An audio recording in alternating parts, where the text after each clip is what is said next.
WhatsApp people, আজকে একদমই ভালো লাগেন না, কারণ গত কয়েকদিনে আমার বেশ কটা কবুতর মরছে অলরেডি। আর দুইটা আসিল জীবিত, এই দুইটা ট্রিটমেন্ট করাতেছিলাম।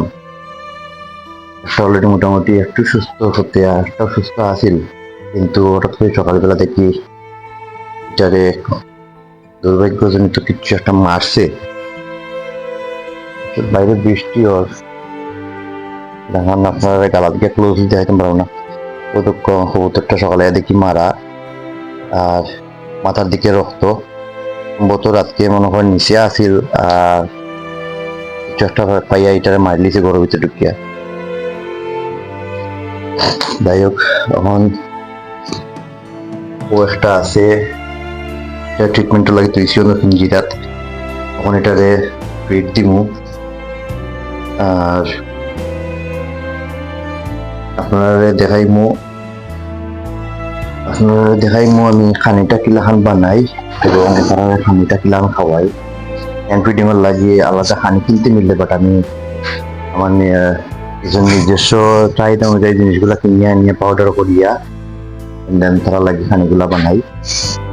তো সবটা দেখাই খানিগুলা কিলান প্রসেস করি, এবং এই খানিগুলো অবশ্যই আপনারা লং টাইম গরম আগে আপনারা রাখতে পারবা। আর যারা নতুন কবুতর পালন বা অনেকেরই এটার জানা আছে, ওটা তো যারা জানেন না এরা লাগে সুবিধা হইব, কিছুটা হইলেও সুবিধা হইব। তো লোক আপনারা দেখাই।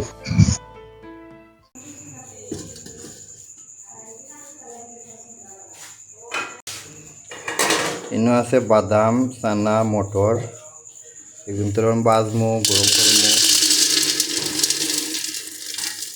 এরপরে এগুন বাজি আললে বানাইমু ডাইলটা বাস্তাম হইব, বাজিয়া এগুন ব্লাইন্ডার করমু, করিয়া তুমি গুঁড়া করিয়া যেগুলা অসুস্থ কবুতর আছে, ছোটো ছোটো বাচ্চা আছে যেগুন বাপ মায় খাওয়ার না, ওগুন হ্যান্ড ফিটিং করবো। এখন দিমু ইনমাজ আছে চানার ডাইল, মসুরির ডাইল, এগুন একটু গরম করে দিমু। দেন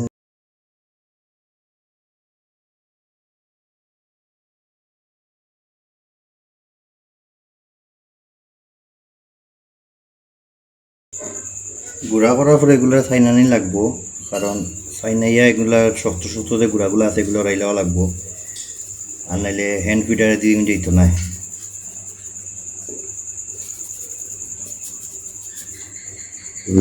যে পাউডারটা বানাইছি, পাউডারটা মিহি পাউডার হয়েছে, একদম ফিনিশিংটা হয়েছে সুন্দর। ওইটা যখন আমি যেহেতু একটা কবুতরে খাওয়াইতাম, কবুতর অনুযায়ী 1 চামচ কবুতরে বেশি খাওয়াই যায় না, বেশি খাওয়াই দিলে এটা ওজন করতে পারে না, বমি করতে। ওখানে একটু পানি মিশাইমু,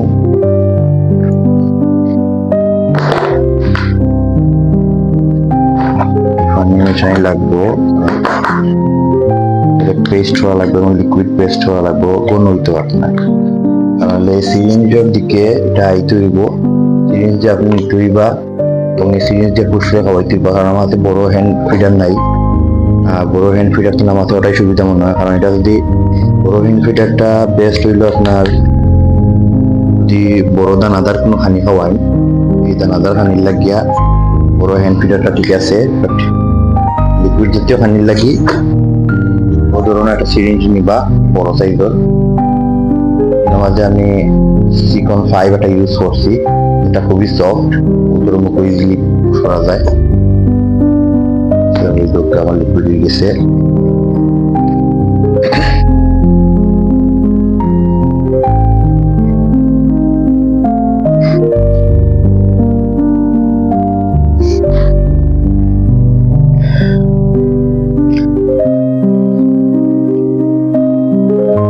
এটা পানির লগে মিশে গেছে।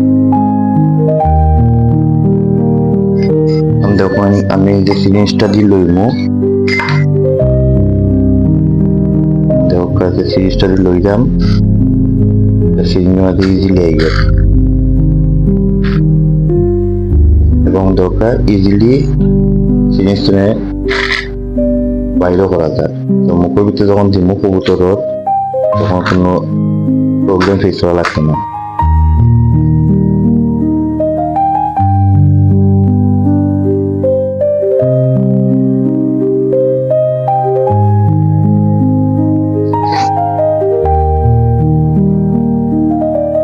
কবুতরের এক ধরনের হ্যাঙ্গার কিনতে মিলে যে কবুতর গুলারে খাওয়ানোর সময় ফিটিং করার সময় করে রাখবার লাগিয়া হাত এগুলো ধরা যায় না। আমি আইসক্রিমের কৌটা দিয়া বানাইছি, এদিকে তার মাথা রাখবার লাগে, এদিকে তার লেজটা বাড়ে রাখবার লাগে, এদিকে তার মাথাটা থাকবো, এটারে ঢুকাইয়া এটারে হ্যাং করে দিব যাতে হেয়ার লড়াচড়া করতে না পারে। এখন আমি ইজিলি তাহলে ফিটিং করে দিতে পারবো।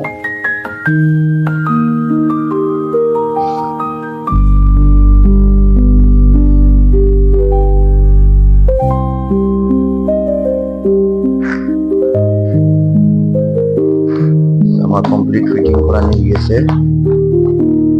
সন্তান লইয়া ঘর নিয়ে রাখবো তারে। আগে খুব বেশি ফাত্ত হয়েছিল, 2 দিনের হাওয়া নিয়ে মোটামুটি একটু ওয়েট বাড়ছে। আর এটা হইলো আমার রেস রয়েল কবুতর মাঙ্কি গিরিবাজর মাটিটা, মাঙ্কি গিরিবাজ জাত। নটা আছে ওর বাইরে, সবগুলো বাইরে বোয়ার। ও হইলো তার নটটা ওর বাইরে মেজরিজের কারণে অকলটিয়ান সানসেটের মাঝে আইয়া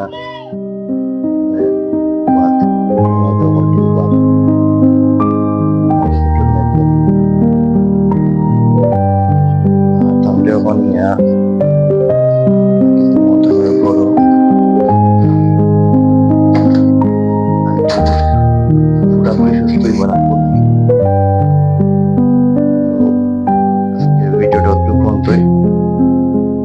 থ্যাংকস ফর ওয়াচিং। আসসালামু আলাইকুম।